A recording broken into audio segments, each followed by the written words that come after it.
What is going on, everyone? Steve-O Supremo here, and I am just another game collector. And man, that Nintendo Switch 2 Direct, it was something that I just wanted to keep going. I didn't want it to stop. I was like, just keep showing us more and more and more.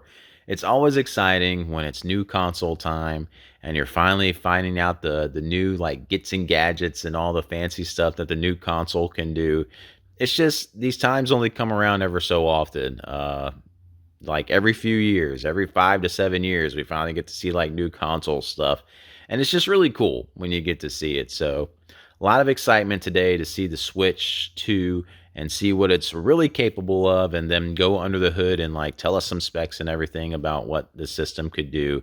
So, you know what? Like a million other people today, we'll do our little video here, kind of getting our takeaways from the show, some of the highlights, and then my concerns, because I do have a major concern, which is probably going to be a concern that a lot of people have. But we'll start off with the good stuff first. Like pretty much right off the bat, showing off Mario Kart and Mario Kart World just looking awesome. Like the details, the small little details in that game looked really incredible.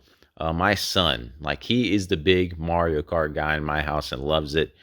He tries to enter in those tournaments every time they come up for Nintendo, like to actually compete and win something. And he's pretty good at it. Like he gets really close to almost qualifying for these things, but he just loves Mario Kart. Like we all love Mario Kart. I can't wait to play and sit together as a family. Because one of the cool features in it that they were highlighting is this kind of game share thing. Like you can only need one cart within a household, and as long as there's other switches around you, and all my kids will eventually have their own Switch. We can just sit here and have one game cart, and boom, all be able to play online multiplayer together with our own handhelds and not just all on one screen. And we could share the game that way. It's just, I'm looking forward to this like game sharing technology they had, because I've had to buy like so many copies of Minecraft for each kid, so many copies of like Animal Crossing. It's going to be nice just to have the one cartridge and to be able to share together, even if it's through that virtual mode, that they can just play together and do stuff like that. Now, if they're wanting to do co-op stuff or work on their own islands together or something, then you probably need two cartridges still again, or two separate copies. But at least to have that little bit of convenience there is going to be nice, and hopefully save a little bit of money in the wallet. But then it kind of went into the as great. I mean, Mario Kart looked great. It looked excellent. I mean, what else can you say about it? It's just open world kind of style Mario Kart 2 now, to kind of free roam and explore. And then they kind of dove into some of the features of the Nintendo Switch console itself, which is what I was really interested in. Like, we all want to know about games, but we do want to know about the features of the system. And they dove into that C button. And finally, they have like incorporated chat, like joining today's world with how easily accessible chat is to talk to anyone through so many different variety of ways. They finally done it. So they finally have like a party chat system in their game, but they kind of took it a step further to doing like Discord type stuff of their own way, where you can screen share, you can have this camera attachment to have a camera and everything. And I think it's really cool. Like, it's going to be awesome technology, at least for my kids hanging out with their friends and when they play Mario Party online, incorporating that camera technology and everything. It seems really cool. Not something I really would probably ever use. Just give me a headset, let me plug my controller in, or just give me the game chat. Like, I don't need the screen sharing and stuff like that, but it's just nice that it's finally there. Of course, they wouldn't do something easy by just, hey, let's integrate Discord in this so we can, that's what everyone uses, so let's just integrate that. No, they have to have their own thing. But hey, it's something. And I'm happy it's finally there, so we don't have to use phones, or we would just use Discord to talk to each other with playing a Switch game, which kind of stings because it muffles out the sound that you would hear through the game. But it was nice to finally see that. Other than that, finally getting like these beautiful visuals on the LCD screen that can support, even in handheld mode, it's got HDR capabilities. It can go to 60 frames per second. I think it can go up to 120 frames per second, the handheld screen. If not, I know it can do 60. And in docked mode, it can do up to 120, 4K. Just, it's going to be so great seeing all these games, all these Nintendo IPs just in that better quality, and let them shine in all their glory. And speaking of that, that's where one of the other things came in was this enhanced like editions of older games. And we kind of knew that was going to happen, especially when they uncovered and data mined that Xenoblade Chronicles X definitive edition had like a 60 frames per second mode in the game. So hopefully a lot of these, they only touched on some of the games that are going to have these enhanced versions in that Nintendo Direct. Breath of the Wild and Zelda being some great ones that I'm looking forward to seeing how those are just visually enhanced through these like updated packs that they're going to have for it. One of the negatives here, though, like, yes, you're going to have to pay for these upgraded editions. There are going to be separate physical editions for the games, though, for you to just buy again. But I'm curious how these upgrade packs, how much they're going to cost. I'm hoping $10. Knowing Nintendo, who knows? They might charge you $30 for an upgrade pack. But it's going to be really messed up if a game like Xenoblade Chronicles X already has that feature encoded in the game already, and we have to pay an additional price tag to unlock that code. That takes me back to the Xbox 360 days of, I forget what game did it first. Like the DLC was already on the game, yet you had to pay to unlock it in order to play it. That's just selfish and greedy tactics. I hope that's not going to be the case with certain games, like some like Xenoblade here will just, you'll be able to already get those features without having to go through this paywall. The other ones I kind of understand because they are adding some new features to it, like map features and stuff for these games. In Kirby's The Forgotten Land, game that my daughter loves to play to death. She's so excited that we get to play some more of that in co-op together. That's going to have additional levels that you can play. So there's additional content to enjoy in the game. So I understand like wanting to pay a little bit of more money for that additional pack for it. But it's still cool. We all knew they were going to be doing that. Another highlights are that they talked about, of course, I have to talk about Metroid. Kind of knew this was going to happen too. They announced that there's going to be like different editions, like I said, of games coming out. You're going to get, and if it's coming out for Nintendo Switch as well, you'll get a Switch edition, and there will be a Nintendo Switch 2 edition. They have different color cartridges, so you can tell the difference. But that way you'll get all the features for the Nintendo Switch 2 edition on your Switch 2. So hopefully a lot of parents out there who aren't too as into gaming as us aren't going to get too confused by this, but I could see how it could easily happen again. But I'm stoked about it. Metroid Prime 2 being able to play in 4K, 60 frames per second on the docked mode. It's going to be incredible. I can't wait to enjoy that game in 4K glory. It's just going to be awesome. And a lot of games just look, they're going to look so good. That's what I'm excited about, seeing Mario in 4K, a Zelda in 4K. It's just going to be awesome. But really looking forward to Metroid Prime. The other big announcement a lot of people are excited about, you're getting the GameCube coming to the Nintendo Online. If you get the expansion pack, it's going to have GameCube added to it now. They showed off 3 games. They showed off Zelda the Wind Waker was their first one that's going to be coming to it.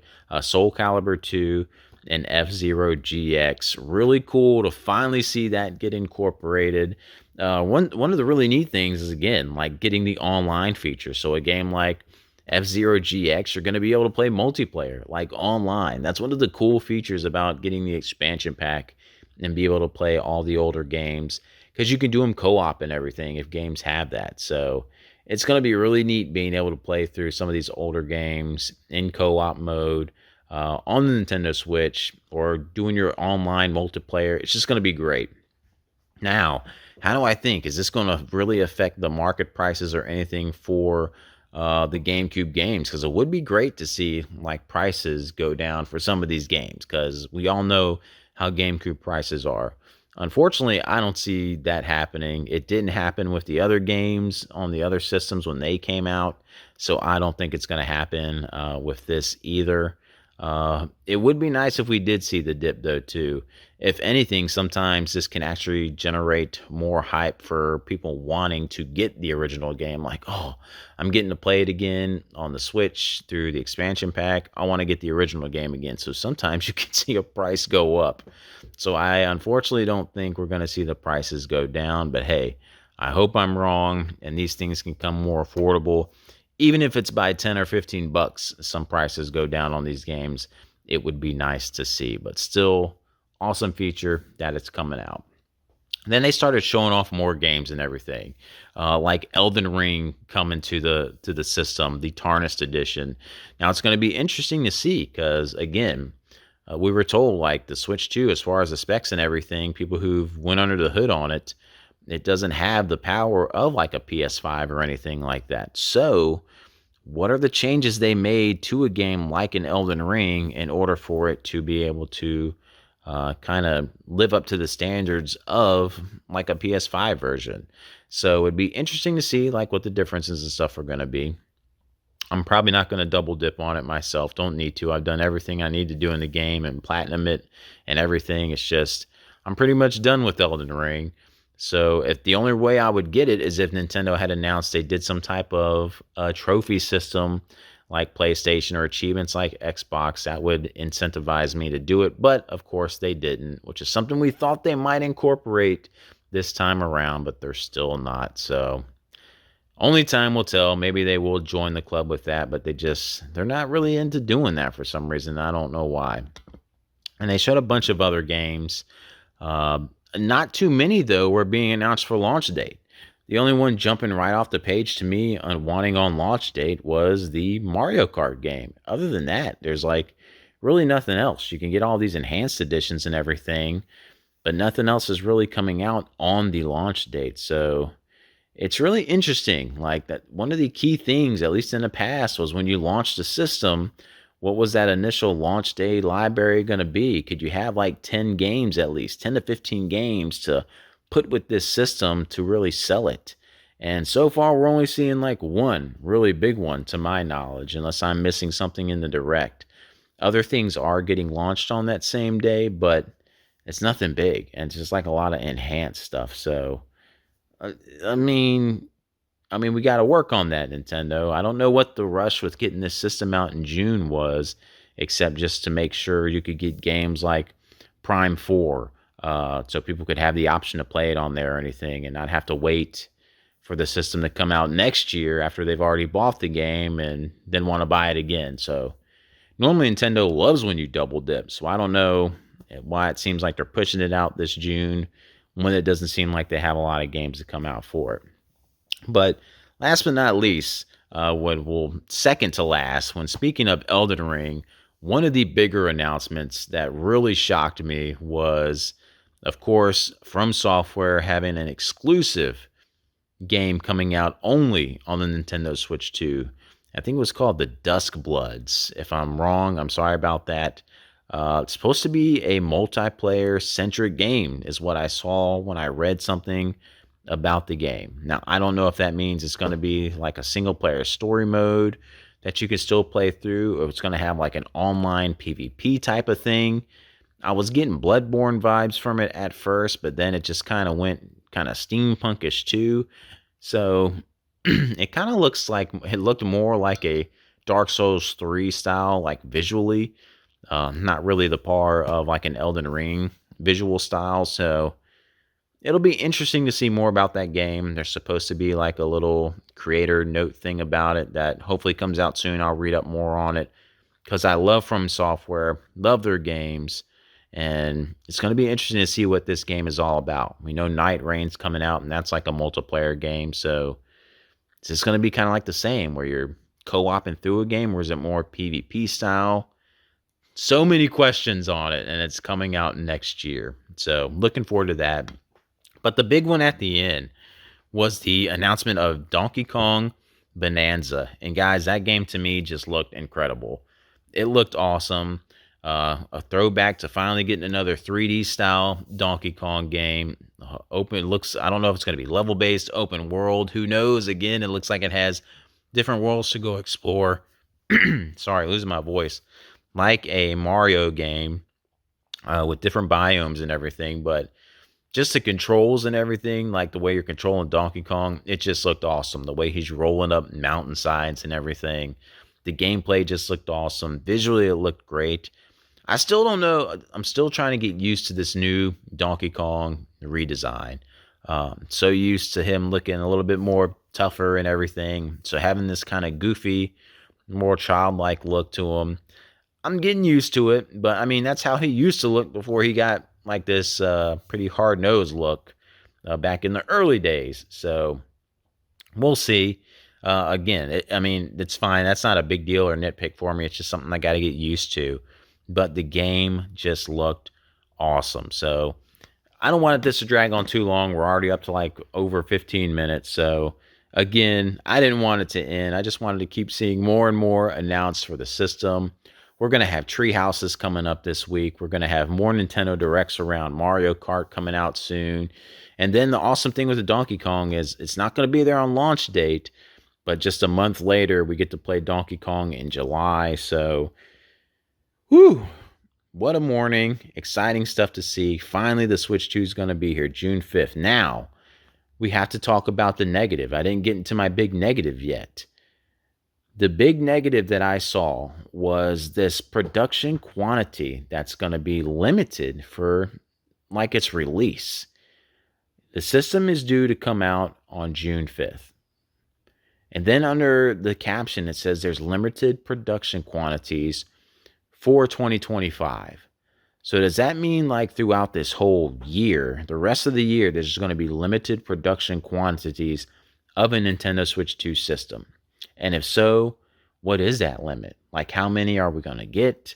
If I go to the store and I want to get a Switch 2 and wait in line for it on release day, is there only going to be 4 of them there? 5? 2? When I went to or get a Nintendo Wii when it came out, there was only 4 allocated at my GameStop. I was like number 7 in line, so I didn't get one. And they haven't announced any type of pre-order for it yet. They just said the release date. There's nothing about where we can go to pre-order it to get the system. No websites have any pre-order dates on them, just like sign-up lists to where you can get notified if a pre-order becomes available. I'm really surprised Nintendo didn't announce anything for that during the episode because we want to pre-order it. We want to try to secure our copy of the console. But then that limited production quantity limit for 2025 really like worries me. Like, is this going to be really tough? And is this going to be a scalper's dream to be able to get these things and just scalp them on the secondary market? That is a major concern for me, especially for someone who I want to get one personally for myself. At least want to get one more during the holiday season for my kids.